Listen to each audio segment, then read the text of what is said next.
చాతనైతే చర్చకు రండి, చేతనైతే మీరు రండి చర్చకు అని చెప్పి 4-5 సార్లు పిలిచారు. మేము శాసనసభలో ప్రతి సందర్భంలో అడిగినాం, చర్చ పెట్టండి, మైక్ కట్ చేయకండి, మీ వాదన మీరు చెప్పండి, మా వాదన మేము చెప్తాము, తర్వాత ప్రజలు తెలుస్తారు ఎవరి వాదన కరెక్ట్ అని చెప్పి మేము 10 సార్లు చెప్పినాం. కానీ శాసనసభలోనేమో చర్చ పెట్టరు, పెడితే మైక్ ఇవ్వరు. ఆఖరికి మా ఆడబిడ్డలు 4.5 గంటలు నిలబడి 4 నిమిషాలు 4 సెకండ్లు మైక్ ఇవ్వమంటే కూడా మైక్ ఇవ్వలేదు. కెమెరా మా వైపు తిప్పను కూడా తిప్పరు.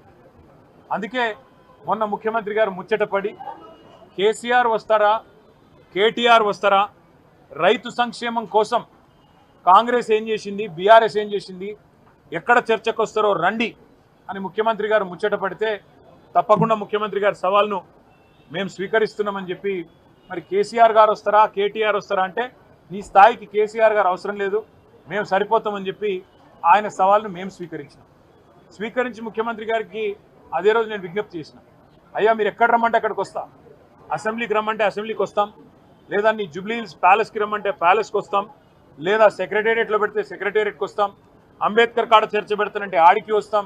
ఇక ఏది కాదు నువ్వు తప్పించుకుంటావని మాకు తెలుసు కాబట్టి, నీకు అలవాటు కాబట్టి, గతంలో కూడా ఇట్లాగే కొడంగల్లో ఓడిపోతే రాజకీయ సన్యాసం చేసి తప్పుకుంటా అన్నావు.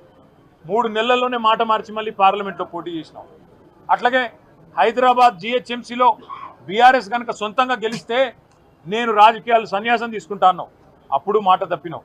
అందుకే నీ మాట మీద నమ్మకం లేదు కాబట్టే మేమే చెప్పినాం, మా పార్టీ తరఫున మేము ప్రెస్ క్లబ్ బుక్ చేస్తాం, ఆ ప్రెస్ క్లబ్కు మీరు రండి 11 గంటలకు జూలై 8 తారీఖు నాడని చెప్పినాం.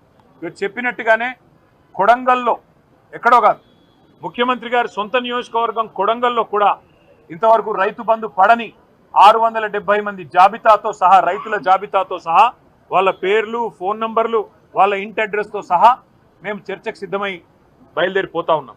అట్లాగే రాష్ట్ర వ్యాప్తంగా మరి జరగని రుణమాఫీ, పడని రైతు బంధు, అదేవిధంగా రాని బోనస్సు, రైతు శ్రేయస్సుకు సంబంధించి ప్రతి అంశం మీద విస్తారంగా చర్చించడానికి మా పార్టీ నాయకత్వం మొత్తం కూడా సిద్ధమై, మొత్తం సమాచారంతో సహా, ప్రభుత్వ అధికారిక సమాచారంతో సహా మేము ఇవాళ ప్రెస్ క్లబ్కు బయలుదేరిపోతా ఉన్నాం. ముఖ్యమంత్రి గారు నిన్ననే బయలుదేరి ఢిల్లీ పోయినారంట.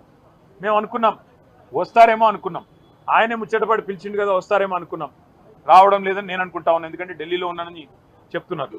మరి వ్యవసాయ మంత్రి గారు వస్తారా, లేదా ఇంకెవరన్నా బాధ్యత గల మంత్రి గారు వస్తారా, లేక ఉప ముఖ్యమంత్రి గారు వస్తారా మాకు తెలియదు. ఎందుకంటే ముఖ్యమంత్రి గారు స్వయంగా విసిరిన సవాల్ కాబట్టి తప్పకుండా వారి ప్రభుత్వం నుంచి ఎవరైనా ఒక బాధ్యత గల వ్యక్తి వస్తారని నేను అనుకుంటా ఉన్నా.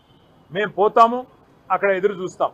ఎవరన్నా బాధ్యత గల మంత్రో ఉప ముఖ్యమంత్రో వస్తే వారితో కూడా మాకేం భేషజం లేదు, ముఖ్యమంత్రి రావాలి అని మేమేం అంటలేం.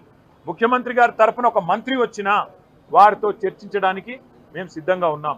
ఎందుకంటే ఇంపార్టెంట్ సబ్జెక్ట్, రైతుల సబ్జెక్ట్ కానీ, తెలంగాణ యువత సబ్జెక్ట్ కానీ, 2 లక్షల ఉద్యోగాలు ఇస్తానని చెప్పి అశోక్ నగర్లో ఛాయ్ అడ్డా మీద ఛాయ్ దాక్కుంటా రాహుల్ గాంధీ గారు స్వయంగా ఇచ్చిన మాట మీద కూడా చర్చించడానికి సిద్ధమా అని ముఖ్యమంత్రి గారు అన్నారు. దాని గురించి కూడా మేము సిద్ధమే. అందుకే ఇవాళ మేమందరం కూడా కదిలి ప్రెస్ క్లబ్కి పోతా ఉన్నాం.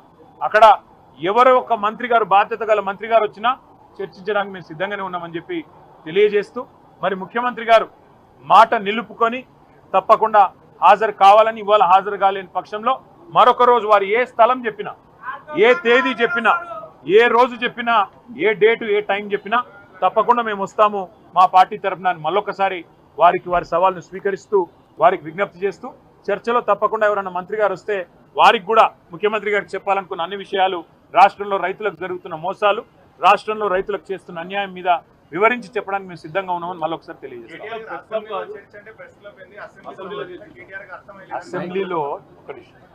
అసెంబ్లీలో చర్చ అంటే అక్కడ మైక్ ఇయ్యరు, కట్ చేస్తారు. అయినా అసెంబ్లీలో కూడా మేము రెడీగానే ఉన్నాం.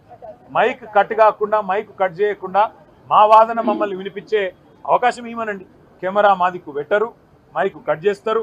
మా సీనియర్ మాజీ మంత్రులు మాట్లాడినా 6 సార్లు 7 సార్లు 8 సార్లు గెలిచిన శాసనసభ్యులు మాట్లాడినా వారి మైక్ కూడా కట్ చేస్తూ ఉన్నారు. ఇదా సంస్కృతి. అసెంబ్లీలో స్పీకర్ గారిని పాపం ఆయనని ఇబ్బంది పెడుతూ, అందుకే మేమేమనుకున్నామంటే గతంలో ఇదే రేవంత్ రెడ్డి గారు ప్రెస్ క్లబ్ కూడా మంచి వేదికనే, అది ప్రెస్ వాళ్ళ చేతుల్లో ఉన్న వేదిక, అదేమి ఎవరో మేమేదో ఏర్పాటు చేసిన వేదిక కాదు, ఒక న్యూట్రల్ వేదిక. మరి అసెంబ్లీలో ఎట్లాగో అసెంబ్లీ సమావేశం కూడా పెడతలేరు. మేము అడిగినాం గతంలో ఫార్ములా ఈ మీద చర్చ పెడితే అసెంబ్లీలో పెట్టమని అడిగినాం, పెట్టలేదు. ఆ రోజు ఫార్ములా ఈ మీద చర్చ లేదు, ఈరోజు ఫార్మర్ మీద చర్చ లేదు. ఎక్కడ అసెంబ్లీలో చర్చకు కూడా అవకాశం లేకుండా చేస్తూ ఉన్నారు. కాబట్టే మరి ప్రెస్ క్లబ్ అయినా రెడీ, రేపు అసెంబ్లీలో పెడతాను ముఖ్యమంత్రి గారు మాటిస్తే, మైక్ కట్ చేయకుండా స్పీకర్ గారు కనుక మాటిస్తే తప్పకుండా మా పార్టీ తరఫున మేము మాట్లాడతాం, వారి ఛాలెంజ్ స్వీకరిస్తాం. ఇప్పుడు కేసీఆర్ గారే నడుపుతున్నారా ప్రభుత్వాన్ని, లేక ఇంకెవరైనా నడుపుతున్నారా మాకే తెలియదు. ఇప్పుడు కేసీఆరే అసెంబ్లీ పెట్టాలి, కేసీఆర్ నిర్ణయాలు చెప్పాలి, కేసీఆర్ ముందు చెప్పాలి ఏదైనా సరే. మరి మీకు కదా ప్రజలు ఓట్లేసింది, మీకు కదా 420 హామీలు, మీరు ఇచ్చిన హామీల ఆధారంగా కదా ప్రజలు ఓట్లేసింది. కాబట్టి నీకు చేతనైతే ప్రభుత్వాన్ని నడుపు, లేదా తప్పుకో కేసీఆర్ గారికి అప్పచెప్పు, ఏం చేయాలో మేము చేసి చూపెట్టాం. Thank you. రారు అని ముందే మీరే డిసైడ్ అయిపోయారా? పారిపోయిందా?